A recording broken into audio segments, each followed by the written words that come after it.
I say, he was ready and he would win. The only thing I thought that he would knock him out, but I need to give him credit to Tszyu. And he would get the rematch, but not in this moment. Now I need to maximize the most money for the fighter. Errol Spence Jr.? That's correct. Over Crawford? Like, did Spence more money? Or? No, Crawford will not sell out 90,000 people dollars. Man, sounds like Terrence Crawford and Tszyu is about to get dunked out. I don't really want to say dunked. Put on hold, perhaps. Avoided briefly. Stepped aside for bigger pastors, because really that's what it's all about. It's about that money, that bread, that moolah, that skrilla, that stuff that people say make the world go round. And unfortunately for Terrence Crawford, he's not the guy when it comes. He might be the guy pound for pound when it comes to boxing, but when it comes to putting money in people's pockets, that's not necessarily the case. And even though Tszyu is up and coming, and definitely you can see them pushing him to be the man, and that's no shot at Tim. He deserves whatever it is that's put in front of him. But you can see them marketing him, and I understand why, because he has a whole market to himself in Australia. So you can see them molding him to be a pay-per-view star. And if he keep providing fights like him and Fundora did, rightfully so. But my point is, him and Bud are definitely going to be pushed aside, because Errol Spence, as he liked to call himself, the big fish, the big whale, and as he said last Saturday, the big dog, does put money in pockets. He does provide butts and seats which equate to promoters and these platforms getting their money back. That's not always the case with some of these fights. Some of these pay-per-views, the promoters and the people that host them lose money on some of these fights. So they're going to be looking at Errol Spence. As he said, they trying to cash out. Not saying that they plan on losing against Spence, because technically speaking, Fundora could easily lose to Crawford and probably to Tszyu as well. Matter of fact, you could make the argument, the way things stand, Errol might be the easier pickings out of the three. I mean, let's be real. Now, with that being said, Tszyu has a rematch clause that they plan on exercising. That's problematic. Then on top of that, Bud Crawford has been mandated by the WBO. They have, starting on the 5th, 20 days to get that settled. If not, Sebastian Fundora will be stripped. No ifs, ands, or buts. And see, people, a rematch clause must be honored. No, it didn't. No, it don't. Go look at some of these bylaws for the WBO, WBC, WBA, and IBF. It's ways around that they ain't gotta honor that. They don't have to. If you go read their bylaws, unless they change, they do not have to honor a rematch clause. They don't. That's in their bylaws.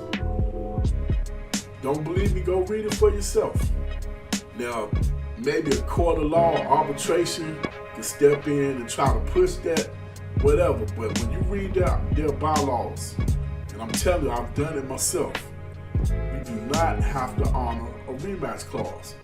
So Tszyu might be screwed in regards to that, or at least he doesn't have to be honored right away. Then far as the WBO goes, well, that's their belt. They can do whatever they want to with it. But if they decide to go the other route, that won't be the first time that's happened. Now, what has me tripping is the fact that Fundora said something different. Matter of fact, let's hear what he said right after the fight. Or you'll be stripped. Under any circumstances, will you vacate the WBO belt to fight Errol Spence? whatever they give me, Errol Spence is a great opportunity. I think it's a match made in heaven. But Terrence Crawford is the best fighter in the world. I would like to fight him. So we have two different things being said coming out of the Fundora camp. His manager is trying to strike it rich. And Fundora, see, here's the beautiful thing about it. If you are the fighter that you believe yourself to be, then you're going to get it either way, because he's already an attraction. He's a freak show, and I mean that with all respect.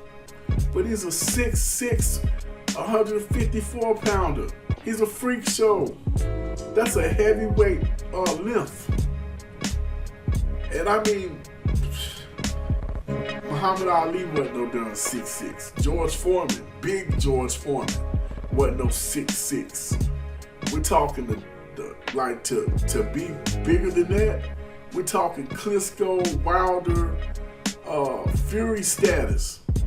AJ ain't even taller than him. They're roughly the same height. I think he's taller than AJ, to be honest with you. But that's neither here nor there. The point is, he's already gathered a fan base. Before he got knocked out, they were talking about this dude might have been like the next big thing. They were pushing him to be up and coming, possible pay-per-view star. You could see it, and rightfully so. He's a Mexican. Mexicans love him. Hey, everybody loves him because, as I said, he's like a circus attraction. You can't help but stop and stare when you see this dude fighting. He's going to get money regardless. And if he beats Terrence Crawford, then it ain't just a freak show no more. It's now you're putting him in there as one of the best boxers in the world, if not the best, if he beats Crawford, that is. You gotta consider him one of the top fighters in the world now. Now you can say he might get that with Errol, but not quite what he would with Crawford. Not quite. And you could always say Errol damaged goods. Crawford beat him up so bad that he was never the same, especially when you add that to those car wrecks. That's what's going to be said. And you know darn well this man would like to be undisputed one day. He already got 2 belts. I say go the route you're going. Fight Crawford. And if you're going to get paid for that fight too. And if you're the guy you think you are, and even if he loses to Terrence Crawford, if he has a good outing, guess what? He's still going to get paid. People are going to watch this dude fight. But at the same time, I don't blame him. Errol might be the easier pickings out of all of them. So I get it. And you got the biggest money.